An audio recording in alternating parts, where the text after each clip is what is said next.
అమితానందాన్ని మీరు అనుభవిస్తూ ఆ నిజమైన స్థితికి మీరు రావడం అనే అది నా తాలూకు అనుగ్రహంతోనే జరుగుతుంది. This needs my grace.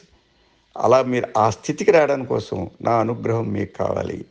When my grace descends it makes you me. ఎప్పుడైతే ఆ అనుగ్రహానికి మీరు అర్హులయ్యారో, అదృష్టవంతులై ఆ అనుగ్రహాన్ని పొందగలిగారో, అప్పుడు you will become one with God. కాబట్టి మీరు భగవంతుడిలో మిళితమయ్యే స్థితికి వస్తారు. కాబట్టి మీరు పునర్జన్మరహితులు అవుతారు. కాబట్టి మీరు మోక్షప్రాప్తి స్థితిలో ఉంటారు. కాబట్టి తద్వారా భగవంతుడి తాలూకా లక్షణమైనటువంటి అనంత ఆనందం, అనంత శక్తి, అనంత జ్ఞానాన్ని పొందుతారు. కాబట్టి ఆ స్థితి మీకు కలిగినప్పుడు భగవంతుడికి మీకు ఏ వ్యత్యాసం లేదని గ్రహింపగలుగుతారు. అదే శాశ్వతమైన స్థితి అని చెప్పి బాబా ఈ ప్రవచనాన్ని ఇంతటితో ముగిస్తున్నారు.